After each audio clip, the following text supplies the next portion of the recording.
이 카카오에서 글로벌 시장 공략을 위해서 운영하고 있는 이 카카오 피코마, 대원 미디어와 함께 합작사 셰르파 스튜디오를 운영하고 있습니다. 그리고 이 회사는 OTT 시장의 자원이라고 생각할 수 있는 지적 재산권을 생산하는 회사고요. 그래서 이 대원 미디어는 이 빈살만의 1조 투자라는 호재와 함께 올해 안 갈래야 오늘 영상에서는 최소 30% 이상 급등할 수 있는 종목 대원 미디어가 왜 올해 상승할 수밖에 없는지에 대해서 알려드릴 거고요. 우선 2022년 시청률 1위를 기록했던 지금 현재 우리나라 국민이라면 누구나 다 알고 있는 드라마 재벌집 막내 아들.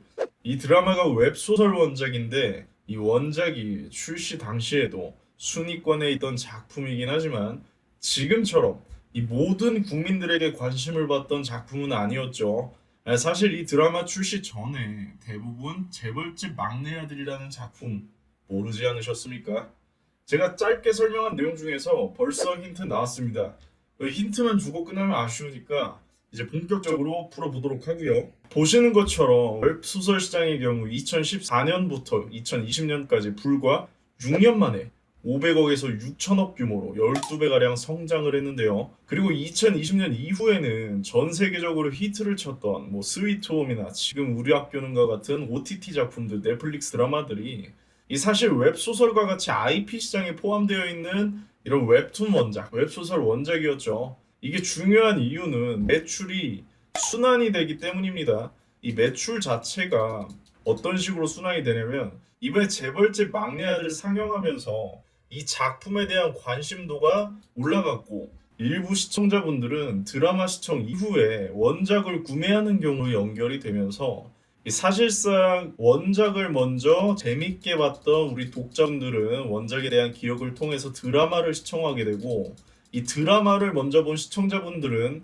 작품에 대한 관심도가 높아지면서 원작을 구매하게 되는 이런 식으로 순환 사이클이 형성이 된다는 건데요. 실제로 위와 같은 매출 구조가 적은 마케팅으로도 많은 매출을 올릴 수가 있기 때문에 국내뿐만 아니라 현재 OTT 시장이 글로벌로 진출하는 모습을 확인할 수가 있습니다. 특히 정부에서는 현재 올해 1,400억 정도의 예산을 투자한 모습을 확인할 수가 있죠. 이렇게 과격한 움직임이 나오고 있는 이유는 이 시장이 성장세를 보이고 있고 결국 돈이 된다는 결론에 도달할 수 있기 때문에 이런 움직임이 현재 나오고 있는 거고요. 지금 국내에서 이 시장을 카카오와 네이버가 양분하고 있는 상태지만 이 KT를 포함한 통신 3사, LG나 SKT까지 IP 시장의 미디어 플랫폼 사업에 뛰어들 준비를 끝내둔 상태라고 이해를 하시면 되겠습니다. KT 같은 경우에는 특히 2025년까지 이 콘텐츠 사업 프로젝트 미디어 밸류 체인을 가동하면서 무려 5조의 목표 매출을 이제 세워둔 상태죠. 그리고 정부에서는 1,500억 원 규모의 IP 펀드를 출시하면서 현재 한국형 디즈니를 만든다는 계획을 하고 있어요. 사실 아직까지 이 정부가 이 시장을 완벽하게 이해한 것 같지는 않지만 대기업들이 이미 수천억을 쏟아붓고 있는 마당에 이 1,500억 원으로 디즈니가 오진 않죠. 그래도 업황 자체의 호재라는 건 변하지 않습니다. 마지막으로 세계 1위 부호 빈살만이 이 국내 IP 시장 점유율 1위를 유지하고 있는 카카오 미디어 플랫폼 사업에 대해서 무려 1조 원이라는 대규모 투자를 현재 추진을 하고 있습니다. 이게 슬슬 수면 위로 올라오기 시작하면 어떻게 돼요? 그땐 관련주들 상한가 파티 시작될 수밖에 없겠죠. 그래서 말씀드렸던 종목이 바로 대원 미디어입니다. 현재 2021년부터 굉장히 길게 조정을 받았고 슬슬 거래량이 붙어주면서 올라갈 준비를 하고 있죠. 특히 오늘 OTT 관련주들 한 바퀴 순환매가 들어오면서 상승할 때 오늘 12% 정도 상승했는데 보시는 것처럼 개인들은 최근 5거래일 동안 계속해서 매도를 하고 이런 구간들에서 물려있던 물량들 아니면 여기서 물려있는 물량들 대부분 정리하는 과정에서 이 외인과 기관은 계속해서 시장에 나오고 있던 물량을 모두 받아준 모습이 굉장히 고무적이라고 생각이 되고요. 이 카카오에서 글로벌 시장 공략을 위해서 운영하고 있는 이 카카오 코마 대원 미디어와 함께 합작사 셰르파 스튜디오를 운영하고 있습니다. 그리고 이 회사는 OTT 시장의 자원이라고 생각할 수 있는 지적 재산권을 생산하는 회사고요. 이 카카오 피코마 같은 경우에는 전 세계에서 첫 번째로 IP 시장 매출 2조 원을 넘겼다고 합니다. 그리고 특히 주 매출이 보시는 것처럼 일본이죠. 일본 같은 경우에는 뭐 다들 아시다시피 이런 만화나 소설, OTT와 같은 시장에 가장 관심이 많은 나라입니다. 우리 대부분 드래곤볼이라는 작품 알 거예요.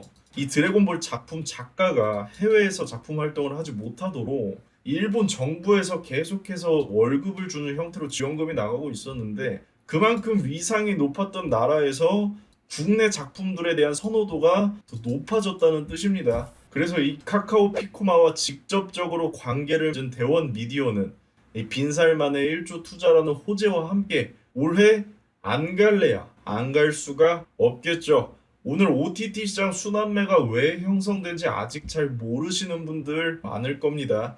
사실 이 IP 시장은 훨씬 이전부터 굉장히 가파른 상승세를 유지하고 있었던 시장이기 때문에 이 성장세가 계속해서 2014년부터 2022년까지 추정으로는 현재 2020년에 12배가 올랐다고 하지만 그 이후에 훨씬 더 많은 작품들이 나왔고 특히 넷플릭스를 통해서 전 세계 시장을 공략했던 뭐 오징어 게임과 같은 작품들이 있기 때문에 지금 매출은 더 올랐을 거란 말이에요. 이 성장세가 주식시장 여기 있을 때 지금부터 반영이 된다는 겁니다. 그럼 어떻게 됐나요? 이 반영이 다 끝날 때까지는 대세 상승 사이클이 나올 수밖에 없어요. 오늘도 좋은 정보 알려드리고 사실상 현재 OTT 순환매 왜 나오는지 다 이해가 되셨다면 구독과 좋아요, 알림 설정 센스인 거 아시죠?